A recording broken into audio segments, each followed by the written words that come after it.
maioria do tempo eu acabo usando a mão? Acabo usando a mão. Mas tem ferramenta para fazer jardinagem, né? Oi gente, tudo bem? Hoje eu vim mostrar para vocês as minhas tranqueiras de jardinagem, todas as minhas ferramentas e te ajudar a entender se você precisa delas ou não aí na sua casa para fazer a sua jardinagem. É óbvio que você pode fazer um monte dessas coisas com a mão. Sim, você não precisa ter todas essas ferramentas se você quiser, mas elas te ajudam muito. Principalmente se você resolver que você quer se dedicar um pouquinho mais à jardinagem. Então, eu super te recomendo dar uma olhada nessas dicas aqui e ver o que é bom pra você. A primeira coisa que você precisa é uma pá. Eu tenho essas duas aqui, tá? E basicamente elas são pequenininhas porque a maioria do meu trabalho é feito em vasos ou canteiros. E enquanto essa aqui é ótima pra você cavar uns buracos maiores e tudo mais, essa aqui também é muito boa, principalmente quando você precisa dar aquela quebrada na terra. Agora, uma coisa que você precisa entender é que essas ferramentas aqui são legais para espaços pequenos. Se você tiver um jardinzão, você obviamente vai precisar de uma pá maior. A segunda ferramenta que eu acho que não pode faltar é a tesoura de jardinagem, tá? E aqui eu tenho duas para mostrar para você. Elas têm formatos diferentes, mas as duas servem para você cortar caules de plantas. Uma coisa que eu já falei aqui no canal e lá nas minhas redes sociais várias vezes é que você precisa ter uma lâmina afiada para cortar suas plantas. Seja para cortar um galhinho que tá ficando seco ou então para fazer uma colheita numa ervinha, o que quer que seja. Você ter uma lâmina afiada é muito importante para você fazer um corte limpo que não vai infeccionar com o tempo. Com essas ferramentas que eu te passei, você provavelmente vai resolver a maioria dos seus problemas e vai facilitar muito a sua vida. Mas existem muitas outras ferramentas que você pode usar e que eu vou mostrar aqui pra você agora. Bom, acho que a gente nem precisa falar de regador. Eu nem peguei ele aqui pra mostrar pra vocês porque não tem necessidade. Todo mundo sabe como é que é um regador, como é que ele funciona, né? O regador, ele é ótimo pra você direcionar a rega, principalmente quando você tem plantas que você não pode regar na folha. E aí tem esse garfo aqui que eu tô desde o dia que eu fiz esse roteiro tentando lembrar o nome. Então eu vou procurar no Google e eu vou colocar aqui embaixo. Ele é muito importante para você mexer a terra quando ela tá muito compactada, tá? Mas você também pode fazer isso com outras ferramentas, como por exemplo com a pá. Eu gosto muito de usar ela para tirar a raiz de planta morta, porque no final das contas você fica com aquelas raízes misturadas na terra, é ótimo para você tirar com isso aqui. O meu firmino desapareceu em algum jardim que eu fui. Então eu vou deixar uma foto dele aqui do lado para você ver exatamente o que ele é.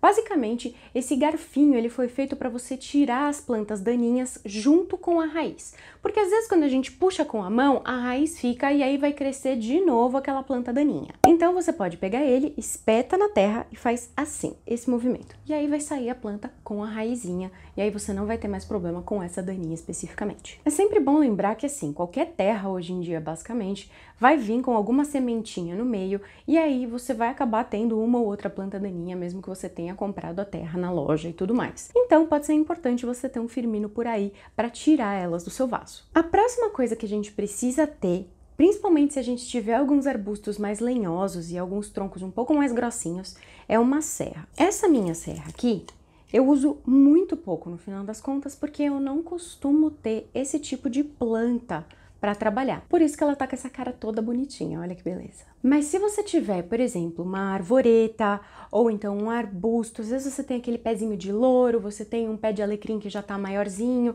já pode ser interessante você ter uma dessa. Ainda, ela também pode ser muito interessante se você não cuidou do seu jardim por muito tempo.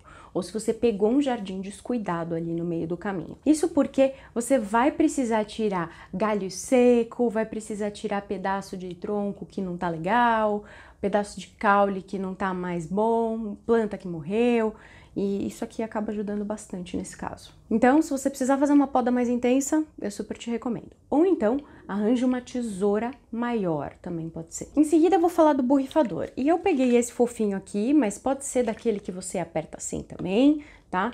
O que importa é que você tenha um borrifador principalmente em lugares quentes, como por exemplo a cidade de São Paulo, que está um inferno agora. Mas para quem mora no Brasil e entende essa questão de que a gente tem tempo seco e aí depois tempo quente, depois tempo seco e quente, a gente precisa muito hidratar as nossas plantas.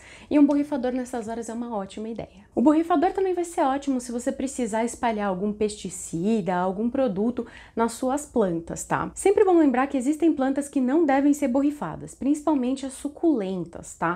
Isso porque elas absorvem água do ar, o que significa que todas as suas folhinhas acabam absorvendo a água que encosta nelas.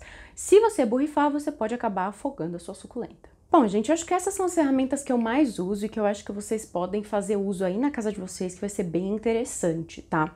Mas eu sempre gosto de lembrar das luvas, tá? As pessoas perguntam pra mim, poxa, mas você não usa luva? Não, eu não uso luva porque eu não tenho sensibilidade nenhuma com luva e eu gosto de colocar a mão na terra, tá? Mas se você quiser preservar as suas unhas, coisa que eu já não faço há muito tempo, pode ser interessante você comprar luva sim. Se for uma coisa que é confortável para você, busque uma luva resistente, principalmente se você for lidar com grandes troncos, espinhos e coisa do gênero. E por hoje é só. Se vocês gostaram desse vídeo, curtam aqui, compartilhem com os seus amigos e se inscrevam no canal. Se vocês tiverem alguma dúvida, vocês também podem mandar para mim, que eu vou ter o maior prazer em responder e ajudar vocês. Beijo, gente! Tchau, tchau!